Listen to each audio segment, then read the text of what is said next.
when I first met Becky, I came in as really a third teacher in the classroom, and I didn't have any experience with our population. And this was 20 years ago, and at that time, not a lot of people had experience with children with autism.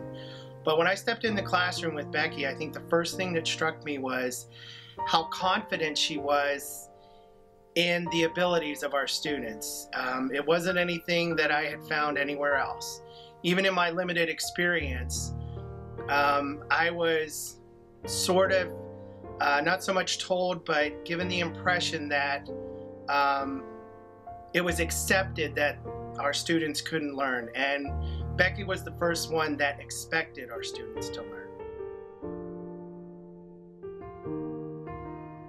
Becky really knew how to look at a kid and look at their deficits and really understand how to tease out what is it that's causing this kid to have these problems. Why is this kid throwing themselves down on the floor at snack time? Why is this kid rolling on the floor during circle time?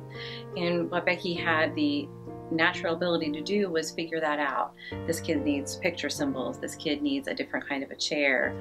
This kid needs to sing the same song every day at the beginning of the circle to help their day be functional. And that drive for her to be able to look at a kid and watch them and be able to inherently know what it is that they need really kind of is a special gift for her. And she has taken that drive to the place where we are today.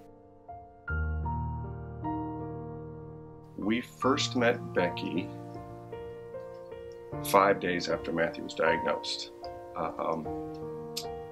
It was the summer before Matthew turned 3, and he got a formal diagnosis on a Wednesday.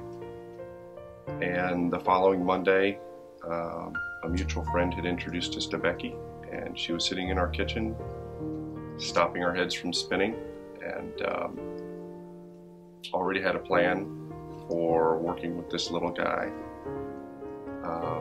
She was in between her master's studies and her doctorate. And in the fall, when she went back to school, Matthew began to work with her sister Nikki. So Becky and Nikki literally fell in our lap.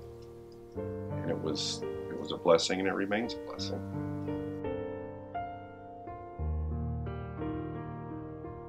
How can we really thank Becky?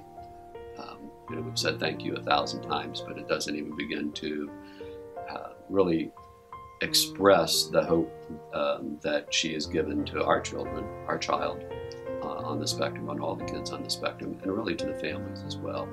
That they're not facing life's worth of just isolation and expense. That there are options.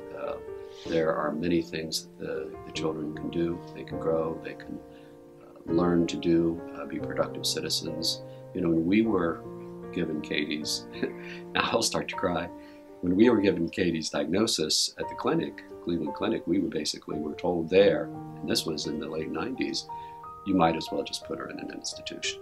I mean, even as late as then, when public services were depopulating the institutions, we were told, because she had a fairly severe diagnosis, she was fairly severe, put her in an institution. And, that was a long drive back from Cleveland when we got that diagnosis, but with the vision and hope that really Becky gave, our family and gave our child, we could see that there are other options for Katie where she can be happy and productive. And, and we see that for many, many, many kids who have come through the program, how they've gone on and they've been able to learn how to manage aspects of autism and do things that were much beyond what we ever were to expect.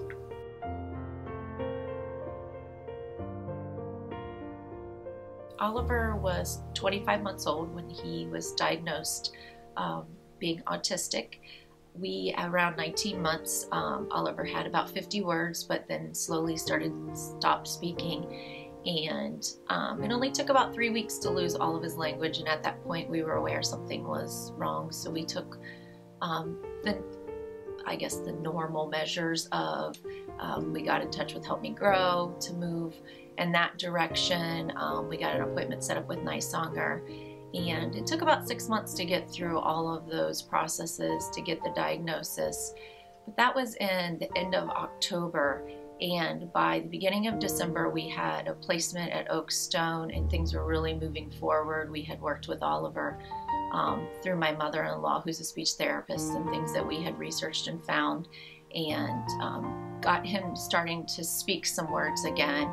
But it wasn't until he was actually at Oakstone that his language really started to explode again, and that structure and setting of the classroom really pushed his limits, but it really evolved him into the fun nature, loving, erratic kid that he is now.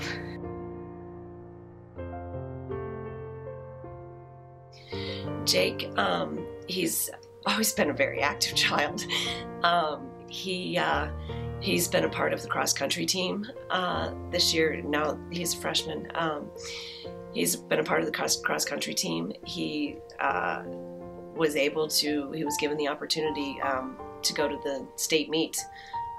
He's a fast runner. Probably one of his biggest and favorites is that he was able to be a part of the Oakstone basketball team this year.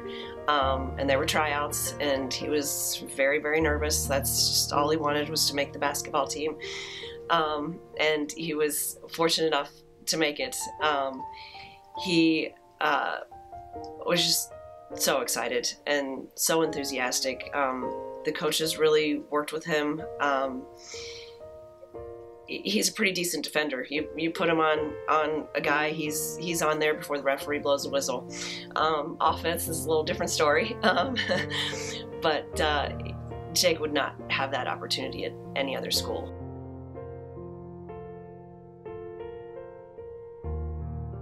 One of the things that was so attractive to us is that it was truly a school. It was an educational-based environment. At the time we were being told so many different things about our children and what they could and could not do.